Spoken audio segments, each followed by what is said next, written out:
Hello and welcome to the Rope Bait podcast with me and Dan. We're discussing everything that's happening in the world of wrestling this week. So, where do you want to start, Dan? The release is probably the best starting point, I think. There's around this time every year, there's always releases. Yeah. So you get a lot of the fans going up and down with it, but all these releases were sort of, oh, okay, because we haven't seen them for ages. The only one that's shocking to me was obviously Sonya Deville. Yeah. Well, the thing is, I don't think she was actually released. I think they turned around and said they weren't renewing her contract, which is up at the end of this month. Yeah. But just to run through them, and we'll talk about them anyway. So the first one, obviously, was the Authors of Pain and Paul Ellery. Yeah. Surprised by that? I'm not. They've done nothing since coming back. Yeah, I mean, it's one of them, but you can say that for all of them.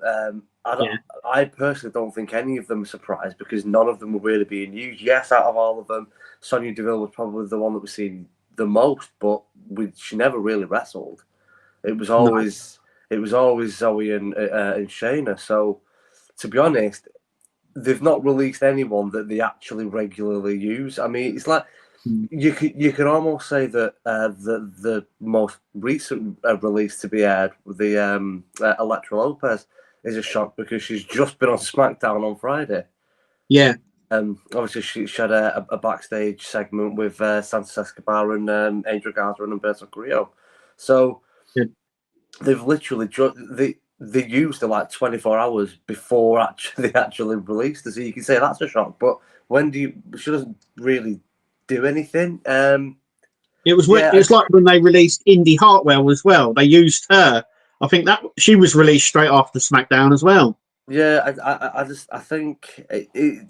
I'm interested to see what they do with Karrion Kross now because obviously his whole group have been released. It's just him and Scarlett left. So it'd be interested to see what they do with him. But I think the only point that I want to make about the releases is I do have a lot of sympathy for them because a lot of them have actually, if you actually look at the names, 80% of them have actually previously been released, and Triple H brought them back, didn't use them, and now released them again.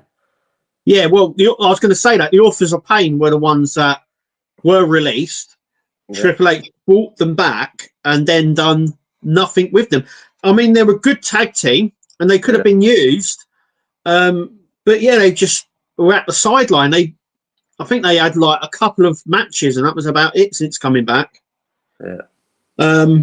Sonya Deville, like I said, was a bit of a shock because she was in the Royal Rumble, and then she was released. But like you said, she was the one barking the orders and not doing too much there.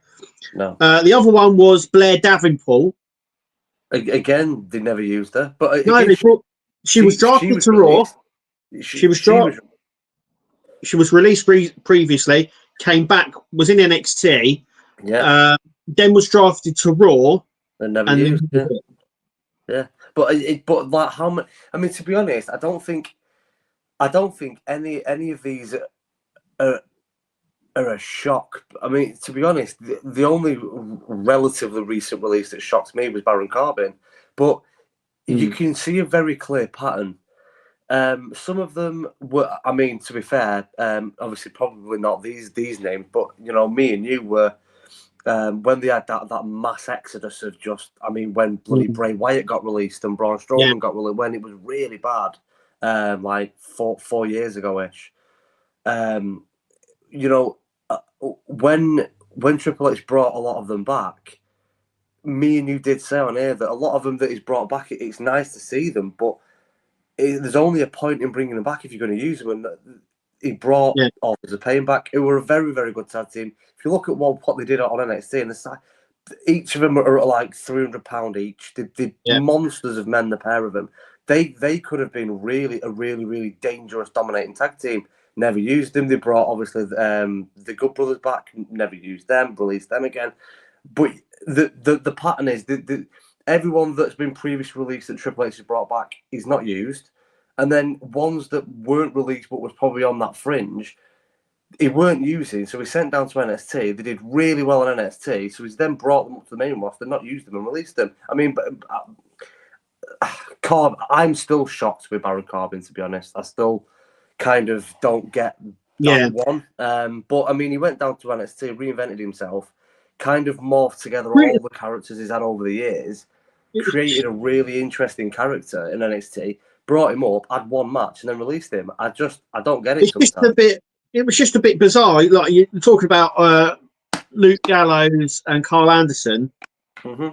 You know, they were released. They were brought back with AJ again for the OC because they were part of the OC. Then they got released along with Michin as well. Remember, and then they brought them back with AJ. AJ got injured, and sort of Michin was used, but they weren't. They weren't even sent back down to NXT, and yeah, they were just like, where were that? Like a lot of these names, Cedric Alexander was one of them that was released, and I was a bit like, oh, I forgot about him, completely forgot about him. Yeah, that's what I was like. I was like, oh wow. I think out of all these releases, one of the things I will say that was Triple H and completely failed. I mean, if anyone says Triple H has done well, he's done well on certain bits. But I think the one where he dropped the ball was Giovanni Vinci. I still can't understand why he left Imperium, and then do you remember they done that all new package with him where he was coming up with this Flash Boy sort of persona, and he was beat in his return match in like 2 seconds or something. Yeah, and then they put him down to NXT and they done nothing with him, like literally nothing. And I still don't understand why they kicked him out of Imperium, because that was quite a good group there, the three of them. Yeah. The one that's really shocked, well, really, was Irish Dawn. Though they haven't been used, they were quite a good tag team. And they've released Irish Dawn, but not Alba Fire. Yeah, I mean, to be fair, both Alba Fire and Isla Dawn. I think Alba Fire's lucky that she had when she was wrestling under the name Kaylee Ray, that she had such a big name for herself. She was NXT UK Women's Champion, and I think she's obviously achieved more as a singles competitor, and they felt like that they could use her. But I mean, to be honest, since they brought her up to the main roster, every time I seen them both wrestle, I wasn't particularly impressed. I know it was only a few months ago that they gave them the moment in Glasgow and give them the women's tag titles, obviously both being Scottish. But every time I seen them, I never really thought, oh, they're good. Do you know? Yeah. They were never really, I think, because it was in Scotland, they were quite over, and they had that moment, and then they just dropped the titles not long after. But yeah, like I said, none of them were really shocked. Only really Sonya Deville, but then again, like you're saying, she was barking the orders, so it was a bit. She was in the background. But yeah, it's funny how a lot of the fans are going, oh, they dropped the ball on. I think they did on Giovanni Vinci. I think they really dropped the ball on him. Authors of Pain as well. I mean, all these releases, like you were saying, all these releases, like Elektra Lopez, were all released and then brought back. Yeah. So and then done nothing with. And it's like, I mean, you know what I mean? Yeah, the only thing I'd say about Giovanni Vinci is he was the less interesting one out of the three of them. Obviously, even when it was the original Imperium on NXT UK, when it was Walter, it was Ludwig Kaiser was Marcel Bartel, and what was Giovanni Vinci's old name? Oh, do you know what? I can't even remember now. You know his old name anyway. Anyway, all three of them had different names.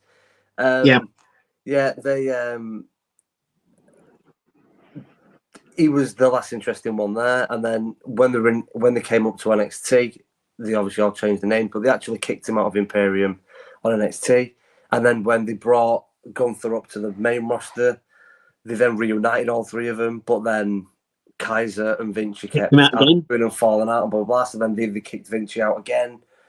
And to be honest, it was never really like out of the three of them, it was the one that was less likely to succeed on his own.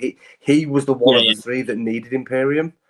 Whereas I think Gunther and Kaiser are talented and are capable of having. I mean, I think a lot of people are surprised. I'm not, but I think a lot of people are surprised by how good Ludwig Kaiser looks on his own. But he's a very good wrestler. He's very charismatic and charming, and I mean, he's obviously charmed the socks off our to finish rotten. But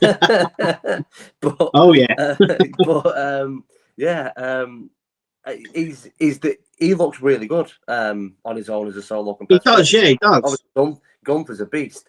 I think Giovanni was always going to struggle on his own because that character that you was alluding to, where it was like this kind of Italian playboy, kind of suave, wearing expensive suits and all that.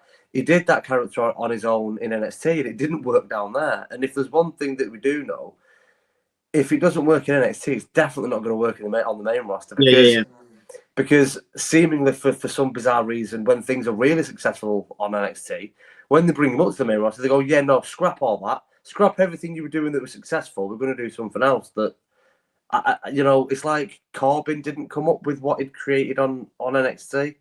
And the big one for me, before he was originally released, was Karrion Kross. The character that Karrion Kross had on NXT was incredible. He looked like, it was like King Gerard Butler in 300, screaming, "This is Sparta." It was just an absolute. It was a one-man wrecking machine, weren't you, in NXT? Yeah. As soon as they brought him up, Vince was making him wear that stupid bloody mask and weird helmet, and like again, it was they completely changed everything about his character. It didn't work. They released him, brought him back, and now it's like, oh well, we'll stick him in a faction, but then not really use that. It has been weird, and a lot of the decisions that have been made don't really make much sense. I mean, speaking of factions, where's Wyatt Six? Why aren't they being used? There was a couple of things I want to point out on that one. I think they said one of them or two of them are injured, and I think that's why that's stopping them from coming up. But if you watched the qualifying match this week with Alexa Bliss, a little Wyatt Six thing came up on the screen. It glitched, and a little thing came up. So maybe they're waiting. I don't know, but some people were asking about that before, and then it was online. Someone said, I think one or two of them are injured. Yeah, and that's stopping them from coming up. Though you could still use them. I don't know why they're not. But then I said this to you recently when we started the podcast back up, was they're an attraction piece, aren't they? They don't need to be there every week or every month, but they still need to be there, but they're like the side track, aren't they? They're sort of like the moment sort of thing. I mean, they're sort of, me personally, they have something cool and intimidating and dark about them. And if you look back to their debut, I mean, that was amazing. The way that they did it, where they were backstage in gorilla position, had just been completely destroyed and everything else was destroyed. It was amazing. It was an amazing visual, and if they were to do it right and try and obviously give Bray Wyatt's legacy, and do it justice, then I think it should be used every week. I can only assume that it's Bo Dallas that's injured, because if it was any of the others, they'd probably just carry on without him. But if it's Bo, it's a bit of a it'd probably be difficult. Maybe that's why they thought, well, now Alexa's back, maybe she could take over. Why he's not there, sort of thing. I don't know. It'd be interesting to see how they use Alexa going forward. Obviously, she's qualified. I mean, I think it's pretty obvious. I mean, not only the Wyatt Six glitch makes it obvious, but her whole theme. She's still using the Abigail DDT as a finisher, and people could say, but the jacket that she's wearing, where it says "Friends Forever" on it, and it's got the red circle on the arm, and Obviously, her whole outfit is very, very Bray Wyatt. That could just be her paying homage to a friend, but her character, you can just tell. You can just tell that she's already, you know, that Over. character. Yeah. You can very much. So that she's definitely going to be a part of it, and it's going to be interesting to see what they do moving forward. They need to start actually using them, and know, and do it properly. There's something that wrestling fans that like seeing cool and different things, but obviously Bray Wyatt fans are going to want to see it and are going to be interested in it. And I just, even before whatever injuries happened, they just weren't. They barely use them, and I don't understand why. If you've got something that is such an interesting attraction, why you wouldn't use it? Yeah. I don't know. Me and you were very quick to say how amazing Triple H has done, probably because of how bad the last 2 or 3 years under Vince was. Yeah. It was really bad before Triple H come along. But he has also done a lot of things that I also just don't understand. Yes. So yeah, I think a lot of the fans have sort of praised him, and in certain ways, I think that praise is warrant because he's done very well. He's turned. Yeah. You got to think he's turned it around. Yeah, turned his product around massively, and I also feel that they're using some of the older stars. He was very good at bringing up the younger ones, and they are. But I still think they need a bit of they need to focus on the next gen. And at the moment, they're still focusing on, the older guys. Whether you like it or not, people like Seth Rollins, Roman Reigns, John Cena, when they should be looking at the next gen of stars coming through. That was the problem with WWE years ago as well. Yeah. When we were all sitting there going, well, who's the next one coming up? Because you're still pushing so and so. So you should be pushing people like Gunther, like Damian Priest, and people like that. And they were, but they've really taken a back foot, I think. Yeah. And you know what I mean? You got these he's just released all these people. Yeah, we know that they've not been used, but those are the sort of people that you need to mold into the next gen of stars. Because we've got people like Roman Reigns, Triple H. Roman Reigns and Seth Rollins are getting older now. Yeah, but this was the point this was the point that CM Punk was making when he was there first time round. When he left, he was saying, that basically Vince didn't see him as a main event star. He didn't see him as WrestleMania main event star. And Punk was like, well, how do you know? Unless you actually give me a chance. Yeah. At one point he was selling more merch than Cena. He was WWE champion for probably 2.5 years of the last 3.5 years that he was there. Yeah, they never gave him a Mania main event. And his point was, but you can only make people Mania main event stars by putting them in that position. If you never give them the chance, then and it's like even though it's kind of gone completely the other way under Triple H. I wasn't a fan of. Vince was very much trying to do with Austin Theory what he did to us with Cena and with Roman, throwing him down our throats. We were talking about it on the last episode about Charlotte, how a lot of people are booing her because her winning the Rumble when she probably didn't need to win the Rumble because she's already achieved so much. That's not going to do that's not going to do for Charlotte's career what it would have done for Roxanne Perez if she'd have won the. But I think. With Austin Theory, they were definitely good. The plan was to throw him down our throats, and this is the next star. And we was like, well, it's too much too soon. Like we're going to end up hating him and not wanting to see him at all. But then under Triple H, he's gone completely the other way, and he's completely irrelevant. And I'm like, well, I don't want that either. No, you know what I mean? Give him something and slowly build him up to that point. Well, not only that, I think that's. I said, they're still relying on people like Seth Rollins and Roman Reigns, not pushing the next stars, but they sort of are. And the one success story I will say that Triple H has done is with Jimmy Uso. With Jay, sorry. Jay, not Jimmy, Jay. Where, they've pushed him as a single star. They've got him massively over. He's won the Royal Rumble. So it sort of goes, you can do this. You can push these if it's done in the right way. So do it with some of the other guys as well. Because like you said, Killian Cross, he's a main eventer. I don't know what they're, you know what I mean? What they're doing there. If all you have to do with him, and I've said it a million times, all you have to do with him is exactly what you did with him on NXT. That is it. Just do that, and he'll be a star. But they don't. And the point that I want to make is, I didn't like Austin Theory because it was like, I mean, he was straight away, he was United States champion, he wins Money in the Bank, and it was like, Vince, what are you doing? Like, it's, you know, basically making the same mistakes again that he did with Cena and Roman and Charlotte and blah blah blah. But you know, Theory, whenever I watch him in the ring, I think he reminds me of he's a hybrid of Cena and Orton. Things that he does, you can tell that he's grown up idolising both Cena and Orton, because it's a bit like LA Knight with it. You know, is a mixture of Rock and Austin, and you know, I think Theory is not great on the mic, which is why they obviously put him with Grayson Waller. Grayson Waller's better in the ring than what people give him credit for, but he's amazing on the mic, great at promos, great talker. He's got an infectious personality. He's funny, and Theory's an amazing talent in the ring. I think he's a brilliant wrestler.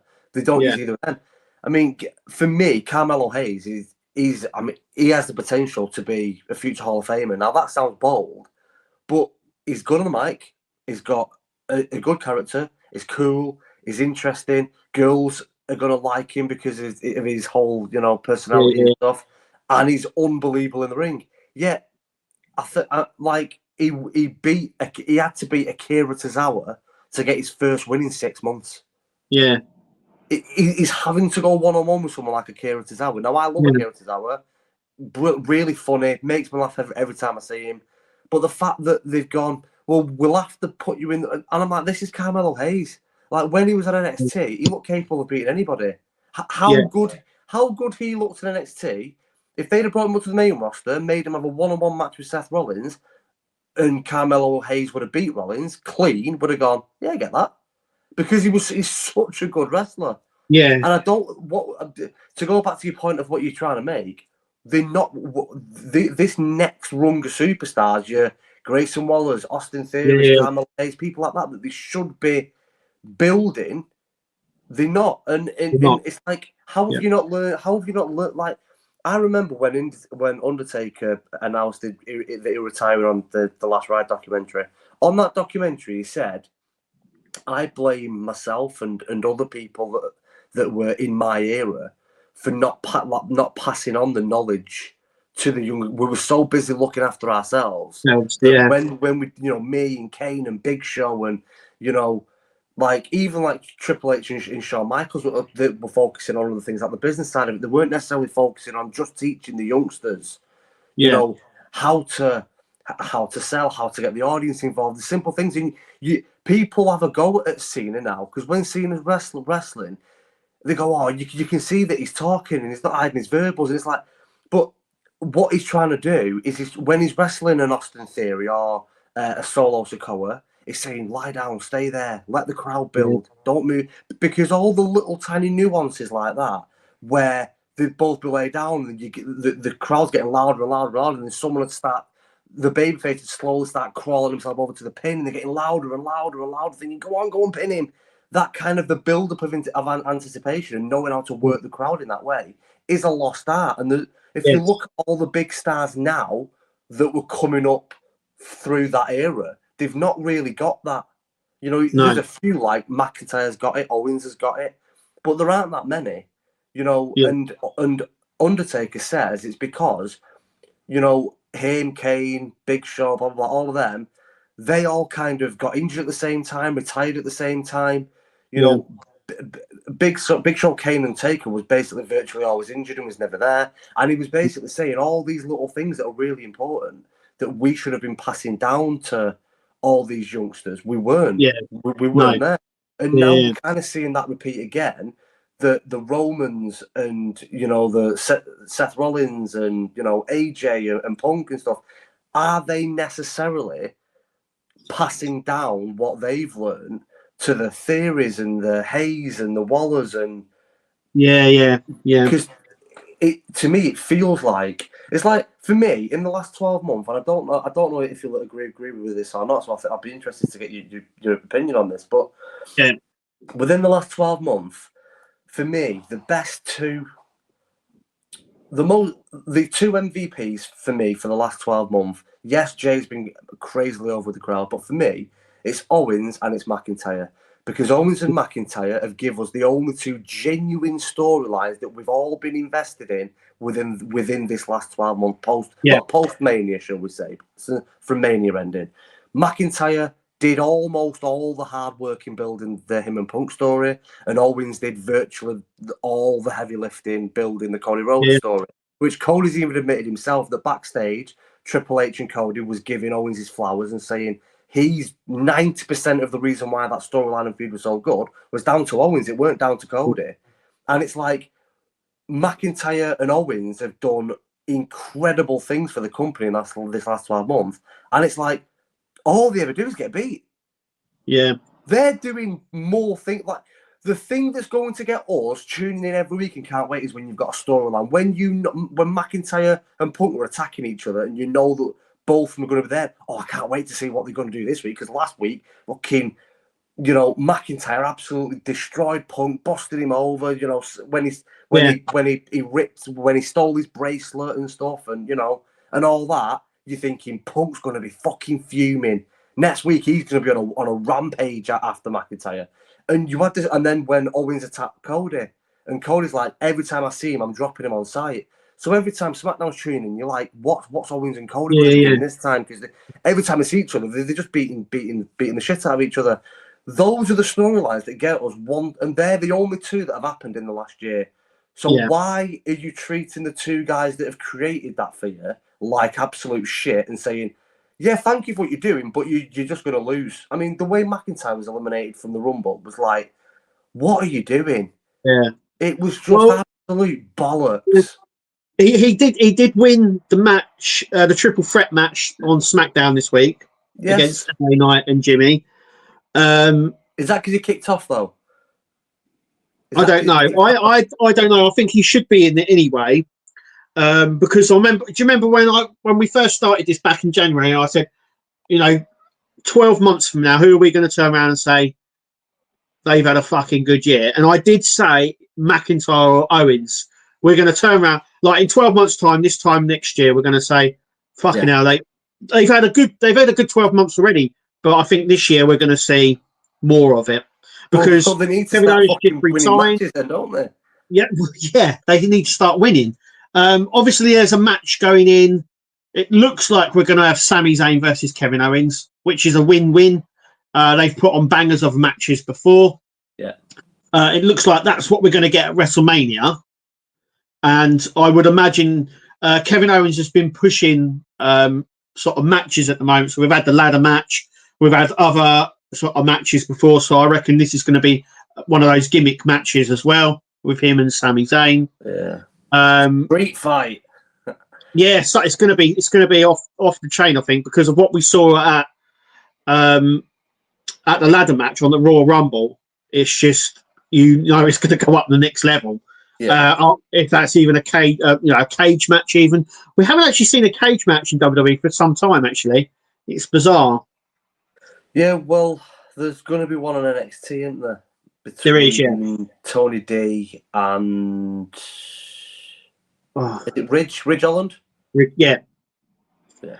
I want to just get on to something as well with you, because you said obviously Lyra Valkyrie won the Intercontinental belt. Yeah. And you said she was the second person to get eliminated from the Royal Rumble. You said they've done her dirty. Yeah. I believe they're going to do her dirty again on Monday night, because she is in a qualifying match with Bayley. So yeah, I think but again, this is what this episode should be called why are they repeating the same mistakes again? Why are the older generation not passing on that knowledge to the youth? Because we've already seen Taker has admitted he didn't pass it on to Roman and Seth and everyone from that era, right? And they're now seemingly they're not passing it. Because if you think, round about 10, 11 years ago, Taker was always injured. Kane was always injured, then left and became mayor. Big Show was always injured and virtually retired. Triple H was basically, to retire, really. And obviously, a few years later, he had his heart thing, and I was officially retired. Shawn Michaels retired. Ric Flair retired. But it all happened at the same time. Orton, obviously, he dislocated both shoulders doing the where is Orton? He used to do. Well, this is what I'm saying. Apparently, Orton isn't injured, but they've not got anything for him, and they want him to be the host of WrestleMania. Fucking shit. There is no way on earth that WWE going, yeah, sorry, Randy Orton, probably when his career's said and done, if he doesn't get any more serious injuries, he'll probably go down as the greatest of all time. Because I do think Cena will break. Cena said that he wants to win 17 to someday shake the hand of the man who gets 18. Yeah. And I think that'll be Orton. Right. So if he doesn't get any more serious injuries, his back injury was bad.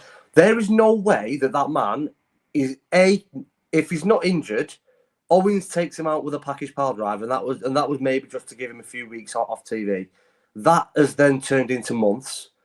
He didn't come out at Rumble, which if he was fit, surely he'd have come out at Rumble. And definitely he should be having a match on WrestleMania. I am not having that Triple H has said, sorry, Randy, you can host Mania because we haven't got anything for you. This is Randy Orton. That is absolute bullshit. If he's not wrestling at WrestleMania, he has to be injured. Has to be. But, you know, going back to the point that, you know, I went off a tangent there on Randy Orton. But they are going to do Lyra dirty, and I'll tell you why. Look at the lineup so far of the men's and women's. So far in the women, we have Liv Morgan, and we have Alexa Bliss, and we have Bianca. Yeah. That's three big names, three of the biggest names that they have in the women's division. Rhea and Charlotte obviously can't be in it. Charlotte's already main event in Mania, so she won't be in it. Rhea won't be in it. I believe the rumours are Becky Lynch will be in it, another massive name. Bailey will probably be in it. But then when you look at the men's, there's three for the men's. It's fucking John Cena, CM Punk, and Drew McIntyre. Now, this is what we want. We want the Elimination Chambers to be like, fucking hell, but you want at least one young guy. One or me personally, I would have McIntyre, Cena, Punk, then I'd have another one of that elk. So let's say a Seth Rollins for example. On Monday we've got Rey Mysterio versus Logan Paul for a qualifying match.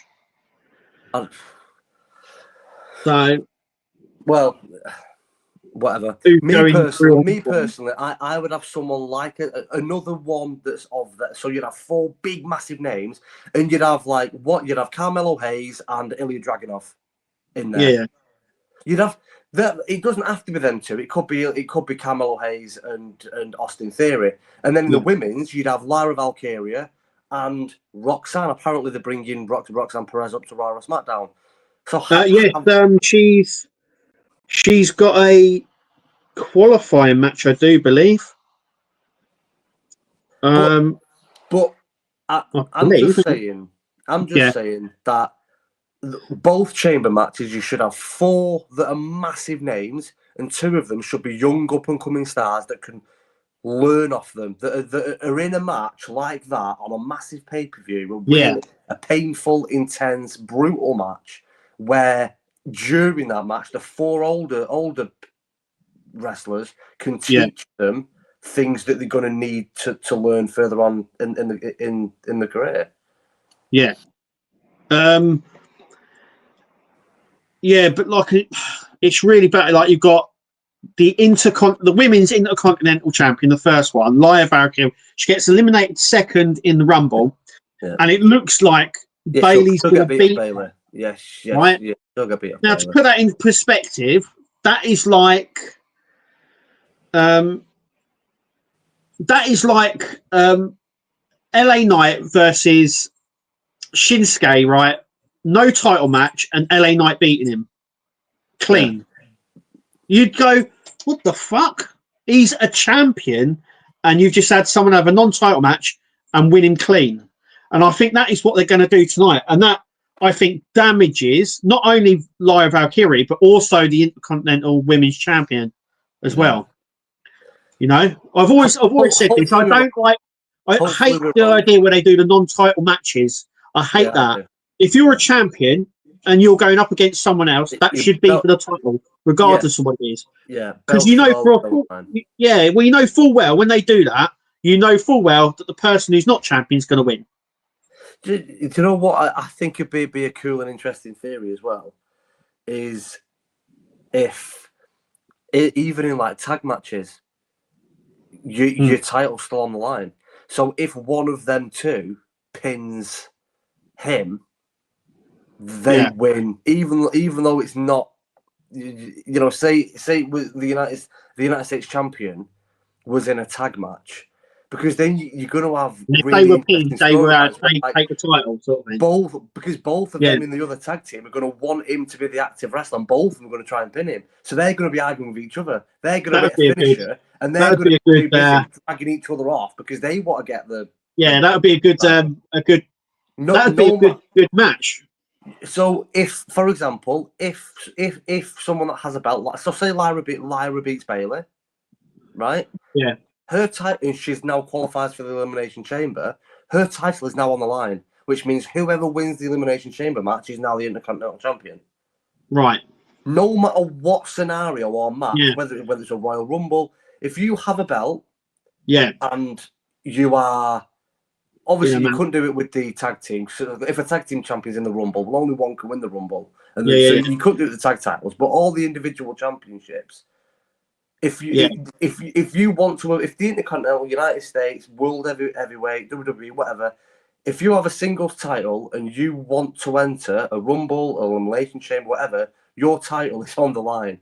So if you don't win, you lose the belt. That would be cool. I'd like that idea. It'd be interesting. But yeah, going by that, what I just said as well, we also had it on SmackDown this week where Pretty Deadly beat DIY. Yeah. It's like, oh, that's for a match next week. And it's a bit like, well, you've just had the bloody match. Yeah. What's going to change next week? Yeah. But yeah, I do really hate that. But I hate the fact that I think we're going to get Bayley beat Lyra clean. Yeah, I mean, not with any interference or anything like that. Yeah. And it's going to be like, she's the Intercontinental Champion. Yeah. You know? Yeah, I don't know what you do there, because it's like having Punk and Sammy in that qualifying match. I'm like, yeah, but I want both of them to win. You know, I want Bayley and Lyra in the Elimination Chamber match. So yeah, it is. Yeah, well, they have done years before, haven't they? They've done for the last spot, they done everyone who lost, didn't they? And then they sort of have a match with them all, didn't they? And then the winner of that then goes through. So maybe they do that. But I just think you had that build up qualifying matches. Lyra won, and she's like, "Oh shit, I'm the first Intercontinental Women's Champion ever." And then they've kind of gone, well, she hasn't really had a match since then. And then they've gone, oh, I know what. She's gone out and they're all like, oh, you're getting thrown out second in the Royal Rumble. And then she hasn't had another. And then the next match she's had, they've gone, oh, by the way, Bayley's beating you for the qualifying matches. Yeah. And it's like, well, what does fucking belt mean? I'm a champion. Yeah. You know, that's what really bugs me, because she is a champion, not just a nobody. You know what I mean? She won it. You know, if you're not going to use her as a champion, give the belt to someone else. You know, there's loads of other women on the roster that they could have gone, well, we'll face Bayley against one of them. You know what I mean? Why choose the Intercontinental Women's Champion for that? Unless we're wrong and Lyra beats her. Yeah, well, I mean, like you're saying, we're sort of like, we both want them in there. Mm. But I don't know. I just can't. Anything could happen tonight, but I just kind of see. I do think Becky is going to be in it. I do. Oh, I'm wondering if Becky comes out tonight, actually, costs Bayley, because if you remember rightly, Lyra beat her for the NXT title. Yeah. So maybe might cost Lyra then. Yeah, it might do. And then they could. Do you know what that could be? That could work actually, because she could cost Lyra. Yeah, but and then go up against babyface though. She'd want to return as a babyface though, wouldn't she? well, they did that with Charlotte because I think Well, Charlotte won the Royal Rumble, and then she cut this face promo on Raw, and all they did was boo her. And then she went to NXT, and they once again she was a baby face then. And then when she appeared on SmackDown, she was a heel. I know. And it's like, oh, so they've sort of gone, okay, well, the face doesn't work. Let's turn you back heel again. Yeah. But yeah, if you notice that she cut that promo, I didn't think I was coming back, and all this stuff happened in my life, and all this sort of stuff. And then she went to NXT, and it was the same sort of thing. And then when she went to Raw, SmackDown, it was all that out the window. Yeah, proper Charlotte Flair back. Yeah, you can't think, but you want to talk about me all the time and all that. So I was like, they flipped it. They've obviously gone, well, babyface ain't working. They're booing you. Yeah. Let's fucking let's turn that onto a thing. But yeah, it's there's other. I think it's Rochelle versus Perez tonight for a qualifying match. Trying to see if that's true. I'm pretty sure I see it somewhere. But yeah, I would want both of them in the chamber match. Raquel Rodriguez. Yeah. Raquel, she's I don't know what they're really doing with her. It's she's that bodyguard type again, isn't she? I don't know whether they've just gone, Liv isn't good enough, and you know what I mean. Yeah. Like they've gone, oh, Liv, you're not good enough to be on your own. I mean, I don't even know what they're doing with the Judgment Day. No, I think they definitely need to split the Judgment Day up soon. I want them all to turn on Finn. All be heels. Definitely keep Dom as a heel because he's a very good heel. But then you can turn Finn back babyface, give him his old music back, have him do the Demon King again. That's what we all want. Come on. Yeah. We do. We want babyface Finn back. Yeah, so it's in 2 weeks' time. Roxanne versus Rochelle in 2 weeks' time. Chamber qualifying match. So is that near the chamber, isn't it? Is that a week away from the chamber? That'll be the Monday before the chamber, yeah. It's in 2 weeks. That's good because they're sort of pushing her and they've sort of brought her up now, so that's quite good.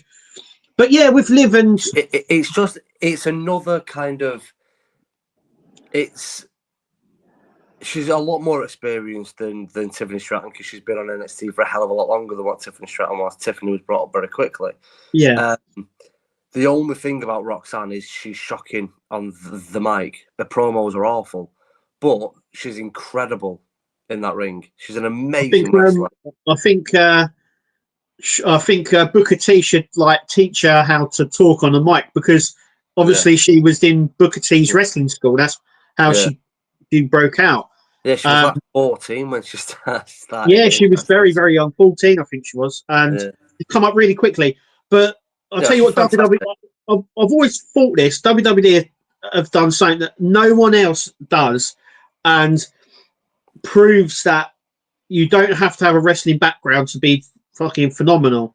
So you've got Tiffany Stratton. I think she was a gymnast, weren't she? Yeah. No wrestling background whatsoever. She was just like Bianca Belair. Yeah. No, she didn't do the indies. The first wrestling she ever done was in WWE. Alexa Bliss, another one. Alexa Bliss, yeah, another one. Nia Jax, another one. She was a model before coming to WWE. So, you could say... you can't really... I know you're a Nia fan. You can't be throwing Nia into that. She's got it in her blood, mate. Her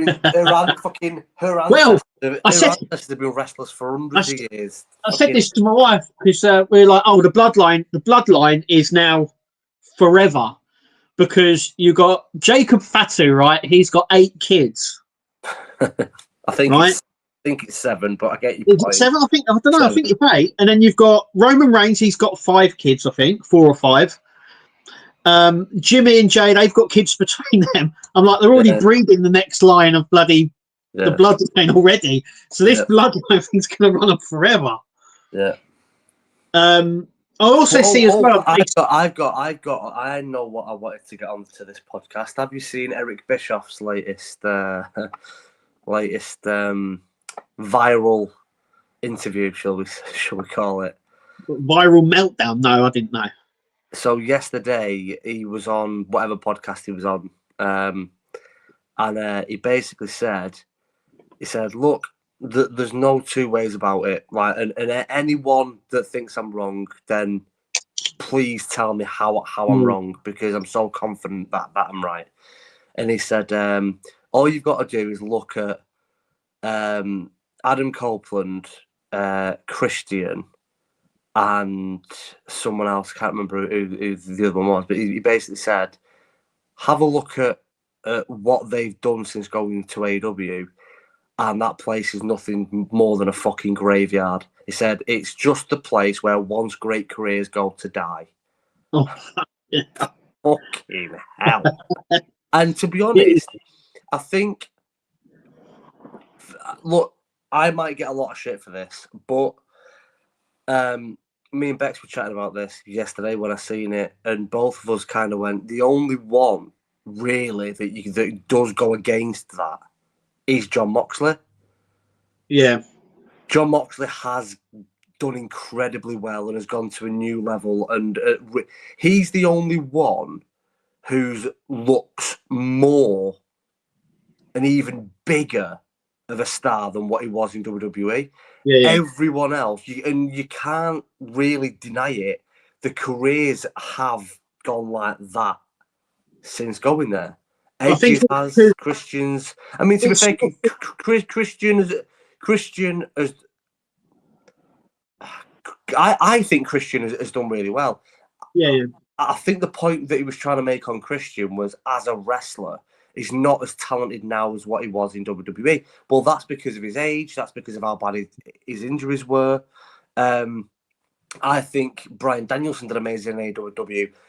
Did he achieve in AEW the heights that he achieved in WWE? In my opinion, no. Again, though, age, there's loads of different factors. I think I disagreed with him on him using Edge, Christian, and whoever the other one was, because Edge and Christian was in WWE for 20 years. You can't. That's like Rey Mysterio leaving now, go sign to AEW, and I'm going, yeah, but he's not as good as he was in WWE. No shit, Sherlock. He's fucking 52. Yeah. You know what I mean? Yeah. Like, of course, he's not going to be. But I have got to say, Ricochet's gone there. Looks less important than what he did in WWE. He didn't look. He wasn't very important in WWE, but I do think that he definitely did more. And the matches he's put on in AEW, but I don't think he necessarily. He doesn't. He's gone there expecting to be an absolute star, and he hasn't done that. Obviously, Malachi Black. Malachi Black was on AEW for like 4.5 years. He had one singles match in 4 years.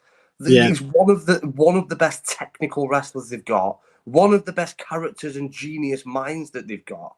Yeah. And he just weren't used. So I do understand his point. He definitely has got a point that a lot of them, the vast majority of them that left WWE, even MVP and Lashley and stuff like that, does Lashley look, I think what happened with AEW was it came along at the right point. Yeah. WWE was shit, right? And it was in the fucking mud. Yeah. And AEW was something different, right? And AEW was, the go-to place because everyone was like hashing on WWE. It was the thing to do, wasn't it? It was the sort of, WWE shit, but AEW is better. But what happened was then there was that transition where it went to TKO and Triple H took over, and it just fucking skyrocketed. Yeah. And AEW's stayed the same. It hasn't evolved really. Yeah. It hasn't done anything really. I would personally say it's got worse. Yeah, and that's only down to mismanagement, like most things.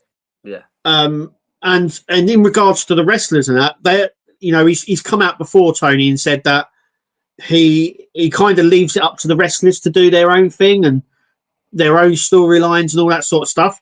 And I've got to say, it shows. And it also shows that sometimes some of the stuff the wrestlers come up with are crap and don't work. And there's a reason why there's the process in WWE where they go, I couldn't be what I wanted to be.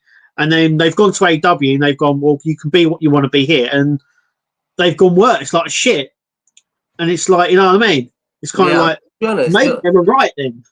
Yeah, I mean, to be honest, the only kind of big shock for me with AEW, the only one that I can't quite put my finger on and I don't understand, is what the fuck has happened to MJF?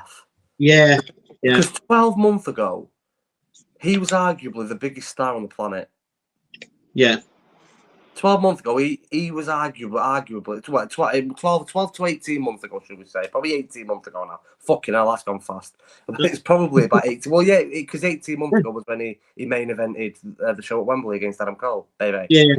That at that time, he was probably the biggest star on the planet.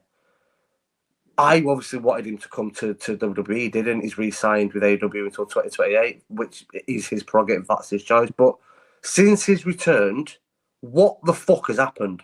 Because now he's gone from being the biggest name in the world to, let's face it, a mid-carder on a shit product that to me looks like a sinking ship. Like, if the show, I mean, obviously they lost Cody, they've lost Punk, they've lost the Lucha Bros. He's now told Britt Baker that he's not using on TV anymore. He's told Malachi, but he's told Malachi Black that he isn't using him anymore. But he's still under contract till 2027. Yeah, and then I also believe Paige also said her contract's up this year, and she's interested in coming back to WWE. That'd be interesting because obviously she was not medically cleared in WWE. That's why she went to AW. If Google is right, this is my question for you. If Google is right and that Malachi Black is under contract till 2027, why has Tony Khan said, I'm just not going to use you, mate, anymore? So he's got 2 years left in his contract, and you're going to say, So you're basically stealing 2 years of his career off him. There was loads of potential for a lot of the people there. And they, like you're saying, they just haven't done anything. And I think that's the criminal thing about it, is like they've just, you know what I mean? Even like Edge, they thought, oh shit, we're going to get Adam Copeland in. This is going to be mega. And he didn't do anything. He didn't bring anyone with him. He didn't bring the viewership up. And yeah, like you're saying, I think it's just gone more downhill. Yeah, but my point on MJF is, with how big he was, with AEW going downhill, that should make him an even bigger star. It's almost like, I don't mean to keep bringing it around to football every time I have these discussions, but it's the only way that I can actually make sense of it in my own head. For me, and this is I have arguments with people all the time, especially City fans, because obviously I live in Manchester, so obviously I'm around a lot of City fans, unfortunately. But half of them City fans completely disagree with me on this, and that's fine. I love healthy debate. Jack Grealish at Aston Villa looked like a superstar because it was a big fish, small pond. Yeah. He was by far, head and shoulders, the best player in that squad. He's gone to City, and for me, he's been absolute dog shit there because there's probably 8 players in that squad that are head and shoulders above him, miles better than him. And that's just my opinion. If people disagree, that's fine. But with MJF, if AEW's now less relevant now than what it was, which it definitely is, AEW is not in the same place now it was 18 months ago. It definitely has dropped. Just look at the ratings and the viewership. Over the last 18 months, it's slowly got worse and worse and worse and worse. So if he was the biggest star in the globe, arguably, no one was probably bigger than MJF 18 months ago. How is he dropped so far? Yeah. I don't understand how that can happen because he was injured. I think what happened was obviously he was injured. He was away for a while. And when he came back, he's just become, it's really bad to say, but he's become less relevant than what he was before. Yeah, but how though? How has that happened? It's down to mismanagement. It's down to what maybe they've got for him. Maybe he's not coming up with ideas, or he's waiting for them to. They don't have any idea neither. And you can tell that with a lot of the stuff that they do there. It's a bit like, why have they done that? Why have they said this? Why, you know what I mean? It's all sort of head scratching. But like I said, when it first came along, it was a great alternative, right? And that's why everyone watched it and why everyone gravitated towards it. And WWE has just gone on like a power-hungry sort of fucking mega bus thing, where it's just like a fucking juggernaut now. It's just literally unstoppable. Every PLA they do, they like, oh, this is the biggest ticket in the biggest audience we've had at this thing, and it's every time. Yeah. And it's just unstoppable now. But Yeah. AEW is still like this. They're still the way they are, if you know what I mean. They haven't evolved. They haven't changed the product. They haven't changed the style. They've just trundled along, and it shows because the show's tired now. It's not evolved. No one's watching it again. It's just Yeah. But with MJF, I don't really know what's happened now. I don't know. Yeah, it is sad. Yeah. I just don't know where it goes. I think. Do you remember when we first started the podcast and then when AEW came along and the first thing I said was give it 5 years, see where it is in 5 years. I remember. Like everyone was criticising it. You had AEW fans saying WWE's going down the toilet, it's going to fucking go bankrupt, and then other people, WWE people, drones, whatever you want to call them, were going, oh, AEW's going down the cars here. And I was like, well, it's only been around for 18 months. You know, give it 5 years and let's see where it is. And we've done that. And this is where we are right now. It's like, all their big stars have fucking jumped ship. Yeah. Right? You must be feeling very smug, Mr. Kilford. Well, 5 years is a good turnaround to find out what's going on and stuff. And I was like, oh, just see where it ends up. But in those 5 years, all the people that made the company have all fucked off. Yeah. You know, the biggest thing that they ever did was get CM Punk back, right? And then the biggest single thing they ever did wrong was fucking get rid of him. Yeah. Yeah, because I think that there damaged the company. Fucking unrecognizable.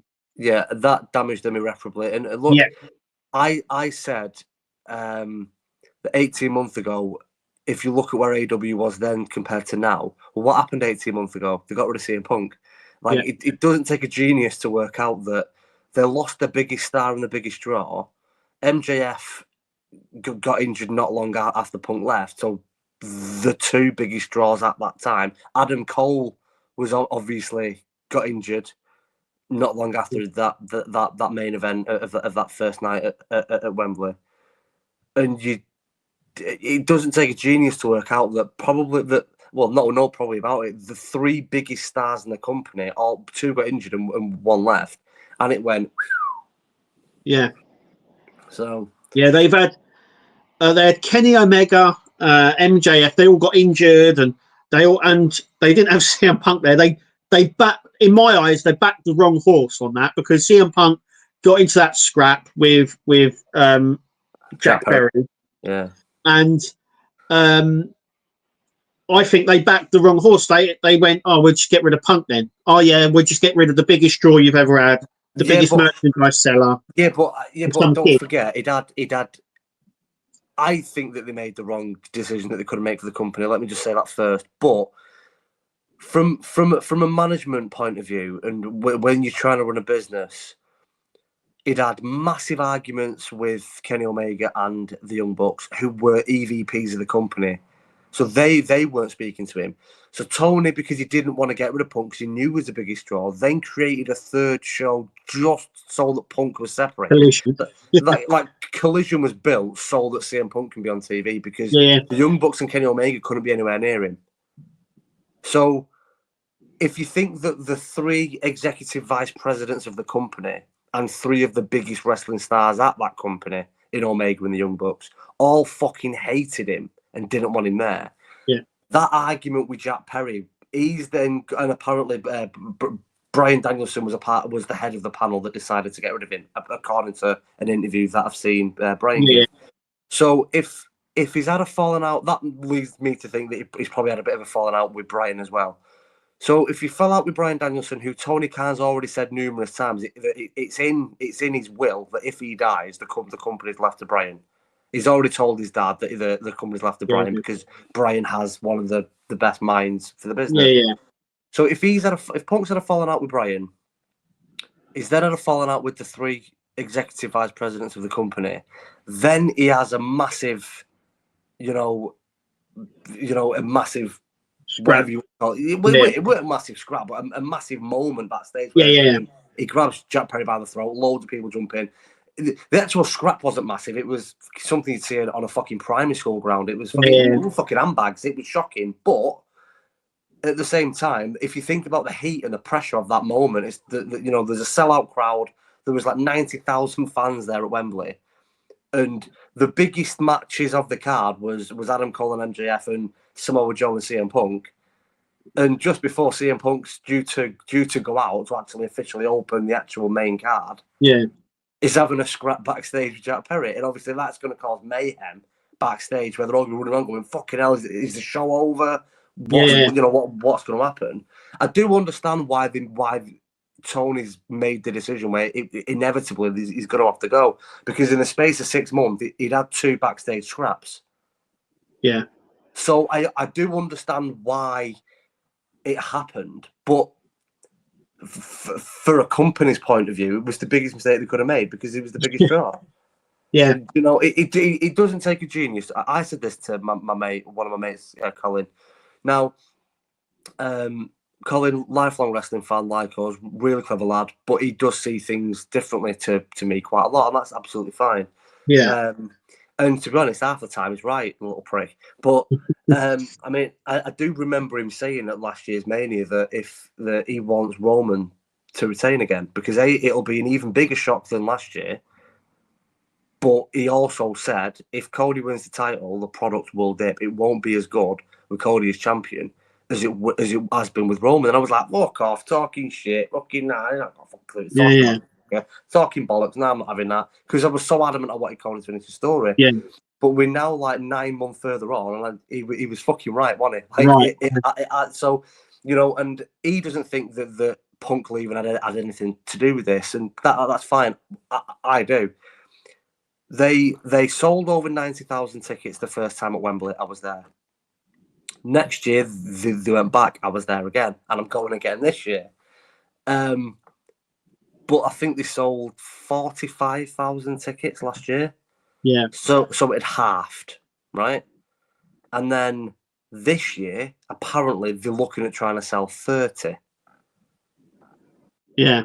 So the drastic. So it's gone down and down every time, isn't it? Yeah. It's not only dropped from 90 to 45, which is dropping by half. They're now dropping to 30. So this year it'll be a third of what was there at the first year. And the only difference between these 2 years, this year, last year, and the year before, was that the year before I'd CM Punk there. Yeah. That's it doesn't take a genius, does it, to sort of go. Hang on a minute. I was walking the streets of London the day before, the day of, the couple of days after. The amount of Germans there was unbelievable. There was so many Germans. There was Dutch. There was Italians. There was French. There was Spanish. There was people from all over Europe. But the amount of Germans that was there, and those Eastern European countries, there was fucking thousands upon thousands there.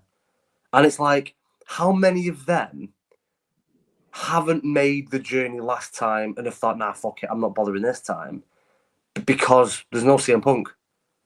Yeah. How many of people, because don't forget, and you also, how much money they're I think spending. haven't they got a thing in Australia this coming week, isn't it, or coming month? I'm not sure, but it's not so bad for me, because obviously it wouldn't be bad for you because you obviously live in the London area. But for people that are living in Germany and Russia and because things, let's not talk about Russia. Let's not get into that. But countries like Germany and definitely countries surrounding them that did all make the journey that first year, with how much money it cost in flights, in food and drink while they're over it. And if you pay money for the tickets, for your flight, for your hotel, for 2, 3, 4 days, whatever it is you come over for, you then have to budget beer, food, at least 2 meals a day. And the amount of money it's going to cost them to come over for that event, they're gonna do that when there's a name like CM Punk there. Whereas all of a sudden CM Punk isn't there. They've not got that one massive name, that massive draw. It's like me and you have spoke negatively about Hulk Hogan a few times, but in the 70s and 80s, he was a fucking draw. People bought tickets and went to watch because they had him. How many people in the Attitude Era, if Rock and Austin in the year 2000 would have both gone, nah, I can't be asked for this, fuck it, we're going, in 99, 2000, would they have sold as many houses as they did? Well, no. Because Rock and Austin was the two biggest draws of the company. Yeah.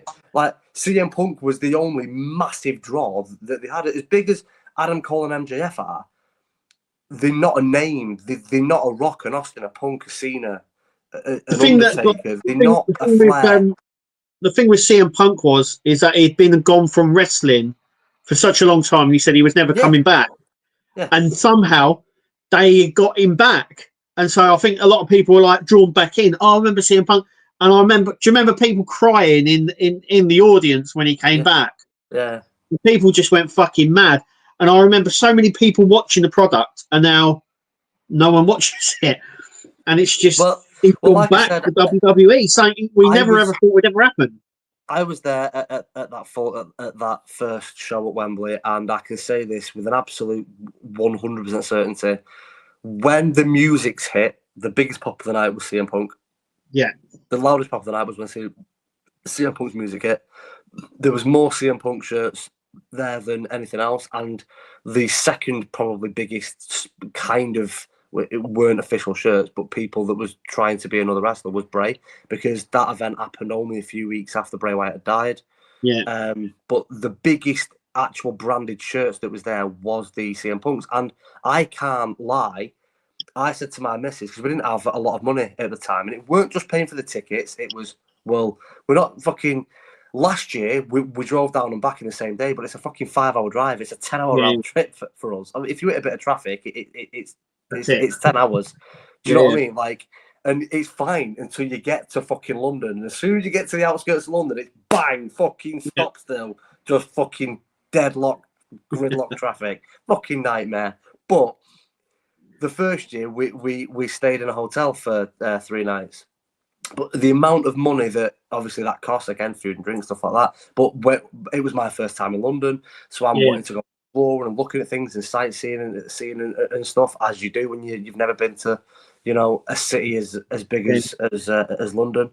So we was and ahhing about the money, and the thing for me that made me convince her, well, because she weren't that into wrestling back then. We'd only been together a few months, and I said to her, this could be my only chance to see CM Punk live. And she went, I did watch bits with my younger brother when I was younger, and I do remember CM Punk, whereas none of the others, I ain't got a fucking clue who the rest of them are. But she knew the CM Punk and knew who he was, so she was like, yeah, fuck it, let's go. So what I'm saying is, how many people like me that live in Europe that went, fuck, I never thought I'd ever get the chance to ever see CM Punk. I'm not missing this opportunity. Yeah. You know, He's a draw, whether you like him or not. Me and you are fans of him, so we are going to defend him. There are just as many people that fucking hate him that love him. That's absolutely fine. But you can't deny that it's a draw. Me and you can't fucking stand Hulk Hogan, but we've never said that he wasn't a draw, because he was. I'm not a big fan of Flair. I think he was very important at that time. I think he was very important for definitely for the southern states of wrestling in the 70s. When obviously states started obviously merging, and wrestling companies started merging in the late 70s, early 80s, originally by Vince McMahon Sr. and then obviously Vince McMahon Jr. took over and made WWE the beast it is. Ric Flair was a massive name, a massive draw. This is just my opinion. It's a very unpopular opinion. I don't think Ric Flair was actually that good. I just don't think there was much competition at that time. I don't think there was many people that there was many people that were that level. Yeah. Was he a great wrestler in the ring? I never really seen him do anything that made me go, fucking hell. Like, I didn't. Yeah. You know, I don't think you can't obviously deny his ability on the mic. He was very charismatic. He was, you know. But again, the thing is, and I've got to say it, a lot of his character and persona is who he was anyway. He was a bit of a dick. He was a bit of a he was a massive playboy. He fucking shagged anything that moved. Yeah. if he was in his 30s, 40s, or 50s now, and he was in London and he's seeing you, he'd probably try shagging you, mate. Like he would do anything that'd move. Do you know? So a lot of his character, his personality, that got him so over, it was just being himself anyway. Yeah. You know, I personally don't think Ric Flair was at, and the amount of people that go, "Oh, Flair's definitely on the Mount Rushmore," and I'm like, he's not for me. Like I understand the importance that he had for wrestling, you know, and I do understand how important it was, but I look at it what he actually did in the ring, rather than, you know, and I don't think he's one of the top 4 to ever do it. That's just my opinion, which is why I want Cena and Orton to, because I think Cena and Orton are better than what he was. Yeah. Now, I might just be being biased because that's my era and Flair wasn't, but... Yeah, I think you're right there. So, but I think what would you reckon? We should leave it there today? Yeah. We can wrap it up. And it's been absolutely great. We've spoke about stuff. We came on and we were like, we're not too sure what to talk about tonight because there's a lot going on. And here we are over an hour later. Yeah, but this we always find stuff to talk about, though, mate, innit? This is what. Yeah, of course it is. It's just us getting together, talking about wrestling and stuff that we love. I mean, to be honest, I think everyone that watches this should just be happy that you only see what we record, because we chat for about half an hour before and about half an hour after as well. So it'd be about 2 hours if we were recording all of it. But as always, Dan, it's been a pleasure, mate. We'll be back next time, guys. Thank you for listening. Thank you for watching. Make sure you click like, subscribe, all that sort of stuff. But it's all left for me to say. Thank you for watching. I've been Kev. I've been Dan. See you next time, guys. We'll see you next time, guys. See you later. Tune into the channel. Nexus is the name. All the hottest content. You'll never be the same. Laughs and thrills, excitement.